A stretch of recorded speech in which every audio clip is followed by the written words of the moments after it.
ముందుగా దిలీప్ గారు ఏం చెప్తారు, ఎలా చూడాలి మొత్తం రాజకీయ పరిస్థితులు ఎలా ఉన్నాయి అండ్ మొత్తం దేశాన్ని ప్రభావితం చేసే అంశాలుగా ఈ రెండింటిని చూస్తూ ఉన్నారు? అంటే రెండు ఉత్తరాదిలో ఉన్న హర్యానా కానివ్వండి, జమ్మూ కాశ్మీర్ కానివ్వండి, ఢిల్లీకి అతి సమీపంగా ఉన్న రాష్ట్రాలు 2024 సార్వత్రిక ఎన్నికల తర్వాత జరుగుతున్న మొదటి రాష్ట్ర ఎన్నికలు 2024 ఫలితాలను చూసినప్పుడు 2014, 2019లో ఘన విజయం సాధించిన భారతీయ జనతా పార్టీ ఒక 400 స్థానాలకు పార్లమెంట్లో అంచనా వేసి కూడా ఆ పరిస్థితి లేకుండా 290 దగ్గర కూటమి మొత్తం స్థానాలు కూడా ఆగిపోయిన పరిస్థితి.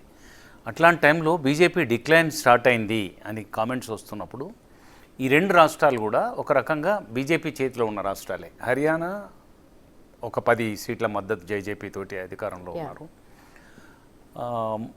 ఆర్టికల్ 370 ఇంపోజ్ చేసి రద్దు చేసి అక్కడ అంతకుముందే 2018లోనే ప్రభుత్వం పడిపోయేటప్పటికి కూడా భారతీయ జనతా పార్టీ పీడీపీ ప్రభుత్వం జమ్మూ కాశ్మీర్లో అధికారంలో ఉంది. కనుక రూలింగ్ పార్టీగా అది ఏ మేరకు స్కోర్ చేస్తుంది, ఈ అంటున్నట్టుగా డిక్లైన్ స్టార్ట్ అయింది 2024 సార్వత్రిక ఎన్నికలు అన్న నేపథ్యంలో ఇండియా కూటమి ఎట్లా స్కోర్ చేస్తుంది అన్న ఆసక్తి దేశవ్యాప్తంగా ఉంది. కనుక ఈ రెండు ఎన్నికలు చాలా ప్రాధాన్యత కలిగిన ఎన్నికలు అయినాయి.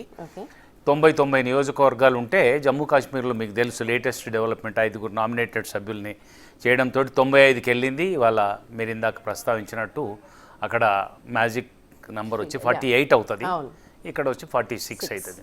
మరి ఎవరు ఎంత స్కోర్ చేస్తారు? మేము ఎగ్జిట్ పోల్ సర్వే చేసినాము, ప్రీ పోల్ సర్వే చేసినాము.